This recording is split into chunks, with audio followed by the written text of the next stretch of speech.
हम लोगों ने 1857 से लेकर 1947 के बीच में ऐसे बहुत सारे क्रांतिकारियों के बारे में बात करना का प्रयास किया है। उसकी कड़ी में आज हम एक ऐसे क्रांतिकारी की बात करेंगे जिसके पिता ने उनकी डेड बॉडी को लेने से मना कर दिया और उनका ये कहना था कि यह हमारे लिए अपमान की बात है कि हमारे बेटे ने देश के साथ देशद्रोह किया है। आपने ठीक गेस किया, हम बात कर रहे हैं मदन लाल ढींगरा की। मैं Neeraj Kumar, the roots of Bharat में आपका स्वागत है। इससे पहले कि मैं अपनी बात को और आगे बढ़ाऊं, मदन लाल ढींगरा जी के बारे में बात करूं, मैं आपसे रिक्वेस्ट कर रहा हूं कि प्लीज चैनल को सब्सक्राइब करें और बेल आइकन जरूर दबाएं। मदन लाल ढींगरा का जन्म पंजाब में के अमृतसर जिले के एक संभ्रांत परिवार में हुआ था। इनका जन्म 1909 में हुआ था। इनके पिता सिविल सर्जन थे और वो ब्रिटिश गवर्नमेंट के अंडर काम करते थे। इनके ऊपर जो केस चला वो था कर्जन वाइली की हत्या का मामला, और ये मामला विदेश में किसी भी क्रांतिकारी द्वारा किसी ब्रिटिश अधिकारी की हत्या का पहला मामला था। मदन लाल ढींगरा का जन्म 18 सितंबर 1883 में अमृतसर के पंजाब प्रांत में हुआ था।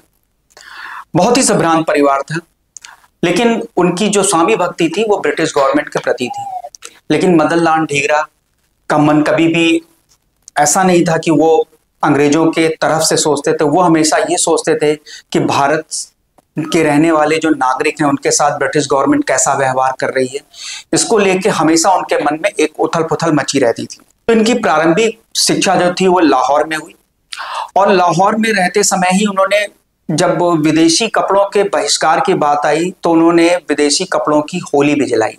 इसकी वजह से उन्हें लाहौर के उस कॉलेज से निकाल दिया गया।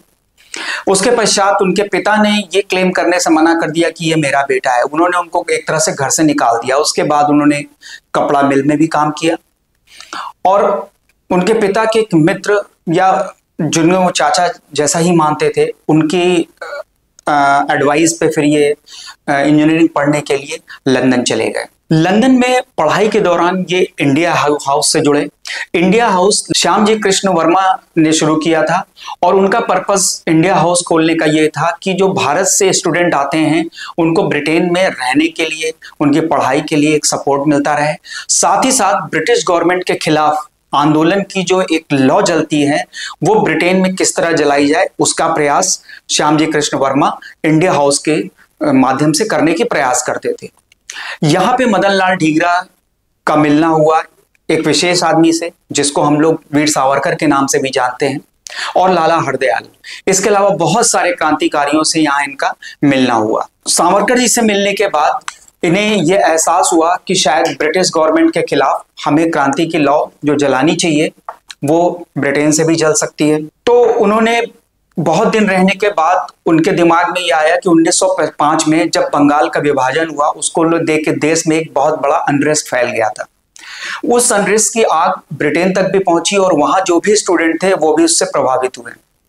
ये बात मदन लाल ढींगरा को भी घर कर गई कि ये जो 1905 का बंगाल विभाजन है ये ठीक नहीं है। तो कर्जन वाइली को जब इन्होंने मारने का प्रयास किया तो उसका सबसे बड़ा कारण क्या था? कर्जन वाइली जो बंगाल विभाजन के लिए जिम्मेदार था। बंगाल विभाजन की जो रूपरेखा ये थी कि एडमिनिस्ट्रेटिव रूप से चूंकि बंगाल से क्रांति की ज्वाला बहुत ज्यादा भड़क रही थी, तो कर्जन वाइली ने यह सोचा कि बंगाल को अगर दो भागों में बांट देते हैं तो उससे बंगाल कमजोर हो जाएगा। उसका एक और भी कारण था कि जो वेस्ट बंगाल था उसमें हिंदू आबादी ज्यादा थी, और जो ईस्ट बंगाल था वहां मुस्लिम आबादी ज्यादा थी। इससे वो ये चाहते थे कि एक डिवीजन दोनों के बीच में पैदा कर दिया जाए। कर्जन वाइली इसके लिए पूरी तरह से जिम्मेदार था। ये बात मदन लाल ढींगरा को लग गई थी कि कर्जन वाइली की वजह से ही बंगाल का विभाजन हुआ है, इसलिए उन्होंने मन ही मन ये प्रण किया कि मैं कर्जन वाइली को मारूंगा। 1 जुलाई 1909 को इंडियन नेशनल एसोसिएशन लंदन में एक मीटिंग हो रही थी, जिसमें कि ब्रिटिश अधिकारी भी मौजूद थे और भारतीय जो वहां पे जिनकी बहुत अच्छी स्थितियां थी वो लोग उस एसोसिएशन में जुड़े हुए थे, वो वहां मौजूद थे। मदन लाल ढींगरा वहां पहुंचते हैं, और कर्जन वाइली जब वहां से बाहर निकल रहे होते हैं तो वो एक साथ 4 गोलियां उनके ऊपर दागते हैं। गोली मारने के बाद मदन लाल ढींगरा वहां से भागते नहीं है, वो वहीं खड़े रहते हैं और इन्हें गिरफ्तार कर लिया जाता है। गिरफ्तार करने के बाद उनका न भागना ये बता रहा था कि उनका जो मंतव्य था उनकी जो जो उनका जो इंटेंशन था वो ये नहीं था कि मैं इनको मार के भाग जाऊं। उनका इंटेंशन था कि मुझे गिरफ्तार किया जाए, जिससे कि मेरी आवाज दूर तक पहुंचे। उन पर मुकदमा चला। उनके बचाव पक्ष के लिए कहा गया कि क्या आप बचाव पक्ष में कुछ वकील को करना चाहें। इसके विपरीत उन्होंने कहा कि मैंने ऐसा कोई काम नहीं किया जिसके लिए मुझे बचाव की आवश्यकता है। मैं कोई अपराधी नहीं हूं, मैंने देशभक्ति काम किया है और अपने देश के प्रति जो मुझे काम करना चाहिए वो मैंने किया। अगर मुझे 1000 बार भी जन्म लेना पड़ेगा तो शायद मैं यही काम करता जो मैंने आज किया है। उनके इस बयान को देशभक्ति का घोषणा पत्र कहा गया। और जो आने वाले समय में क्रांतिकारियों के लिए जो एक मार्ग प्रशस्त हुआ वो मदन लाल ढींगरा की वजह से हुआ। मदन लाल ढींगरा को 17 अगस्त 1909 में पेंटनविल जेल में लंदन में जो स्थित है वहां पर उनको फांसी दी गई। विडंबना देखिए कि ब्रिटिश गवर्नमेंट ने कहा कि इनका शव इनके परिवार को सौंप दिया जाए, मगर उनके पिता ने उनके परिवार ने यहां तक उनके शव को लेने से इनकार कर दिया और ये कहा कि ये हमारे लिए अपमान की बात है कि उन्होंने देशद्रोह का काम किया है। और उनके जो शव को दफनाया गया वो एक अननोन प्लेस पे दफनाया गया, जिसको मिलने की कि ये शव कहाँ पे दफनाया गया इसकी भी एक अलग कहानी है, जिसमें सच्चाई कितनी है इतना इसमें नहीं कहा जा सकता, लेकिन इसके बारे में थोड़ा सा जिक्र करें। जहां मदन लाल ढींगरा के शव को उनके पिता ने लेने से इनकार किया तो सावरकर जी ने यह कहा कि इनके शव को मुझे सौंप दिया जाए, इनका अंतिम संस्कार मैं करूंगा। मदन लाल ढींगरा के बारे में वीर सावरकर ने यह कहा कि भारत की स्वतंत्रता के दीप में मदन लाल ढींगरा ने अपने देह की बत्ती जलाई है। तो मदन लाल ढींगरा का शव 68 वर्ष बाद 1976 में भारत लाया गया और यहाँ पे पूरे राजकीय सम्मान से उनके शव को यहाँ पे फिर से अंत्येष्टि की गई और उसको राजकीय सम्मान से उनको सम्मान भी दिया गया। इसके पीछे एक कहानी यह है कि मदन लाल ढींगरा ने जो ये काम किया उसके बाद उनके शव को एक अनजान स्थान पे दफनाया गया। तो 1975-76 के आसपास उधम सिंह के शव को लेने के लिए भारत सरकार की तरफ से एक डेलीगेट वहां गया। तो जब वो उधम सिंह के शव को ढूंढ रहे थे तो उनको वहां पे एक ऐसी कब्र मिली, या जिसको आप कह सकते हैं शिलालेख मिला, जिसपे कि मदन लाल ढींगरा लिखा हुआ था। तो उन लोगों को बड़ा आश्चर्य हुआ कि ये मदन लाल ढींगरा कौन है, जबकि इतिहास के पन्नों में उनका नाम दर्ज था।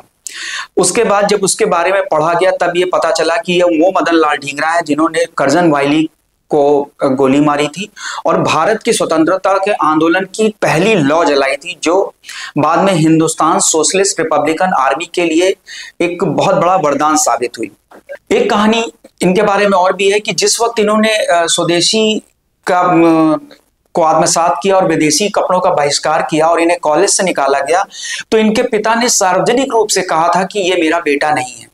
तब मदन लाल ढींगरा ने कहा था कि मैं आपका बेटा ना सही, मैं भारत माँ का बेटा हूं। मदन लाल ढींगरा वीर सावरकर से बहुत ज्यादा प्रभावित हुए और 1 जुलाई 1909 को जिस दिन कर्जन वायली की इन्होंने हत्या की थी उस दिन ये सुबह से बहुत ज्यादा शांत थे। तो इनके एक मित्र ने पूछा कि ढींगरा आज तुम बहुत शांत हो, बात क्या है? तो उन्होंने मुस्कुराते हुए कहा कि मैं आज एक बहुत ही महत्वपूर्ण काम करने जा रहा हूं।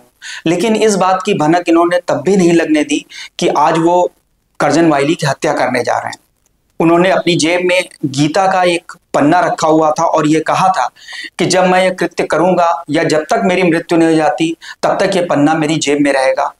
और जिस वक्त इन्होंने कर्जन वायली को मारा तो उस समय भी ये पन्ना, गीता का जो वो पन्ना था, वो उनकी जेब में बरामद भी हुआ था। तो मदन लाल ढींगरा का जो अमर संदेश है, देशभक्ति केवल नारे नहीं है बल्कि त्याग और साहस का प्रतीक है या मार्ग है। उन्होंने ये भी कहा और ये करके भी दिखाया कि एक व्यक्ति इतिहास बदल सकता है अगर उसके अंदर देश के प्रति एक जिम्मेदारी का भाव हो और देश के प्रति सच्चा प्रेम हो, तो कोई भी व्यक्ति अकेला ही देश के इतिहास को बदलने की सामर्थ्य रखता है। ये बहुत बड़ा मैसेज मदन लाल ढींगरा के द्वारा दिया गया और उसको हम लोग आज तक पूरी तरह से आत्मसात नहीं कर पाए हैं। शायद आज हमारा देश अगर इस स्थिति में है, देश के आज़ादी के इतने वर्षों बाद भी, तो शायद हमने उन शब्दों को आत्मसात नहीं किया जो मदन लाल ढींगरा या उन जैसे क्रांतिकारी भारत में देखे गए। मदन लाल ढींगरा के बारे में मेरा इतना बताना काफी है कि लोग मदन लाल ढींगरा के बारे में और जानने का प्रयास करें, क्योंकि मदन लाल ढींगरा का जीवन कोई ऐसा जीवन नहीं कि जिसे 10, 11 या 15 मिनट या आधे घंटे में पूरा किया जा सके। इसलिए मैं कुछ रेफरेंस बुक बता दे रहा हूं, जिससे कि आप उन रेफरेंस बुक पे जाइए और उनके बारे में ज्यादा इंफॉर्मेशन जो मिल सकती है उसको लीजिए और उसके जीवन को अपने जीवन में आत्मसात करिए। जैसे कि पहली किताब Madan Lal Dhingra and the freedom movement by doctor Harish Puri, Madan Lal Dhingra the martyr by V D. Savarkar, Madan Lal Dhingra the patriot by Gopal Krishna और शहीद मदन लाल ढींगरा एक क्रांतिवीर की कहानी बाय राजेंद्र अरुण। ये कुछ किताबें हैं जिनके माध्यम से आप उनके जीवन के जो छोटी छोटी घटनाएं हैं, जिससे ये पता चलता है कि वो देश के प्रति कितने ज्यादा समर्पित थे, बावजूद उसके कि एक संभ्रांत परिवार में जन्म लेके वो चाहते थे एक अच्छी शिक्षा लेते, एक अच्छा और सुखपूर्वक जीवन बिता सकते थे। उन्होंने एक ऐसा रास्ता चुना जिसमें कांटे ही कांटे थे। इसी के साथ मैं आपसे रिक्वेस्ट कर रहा हूं कि प्लीज चैनल को लाइक करें, कमेंट करें, शेयर करें और सब्सक्राइब जरूर करें। बेल आइकन दबाना ना भूलें, क्योंकि बेल आइकन न दबाने से या नोटिफिकेशन ऑन न करने से मेरे वीडियोस आप तक नहीं पहुंच पा रहे हैं। इसलिए प्लीज बेल आइकन जरूर दबाएं।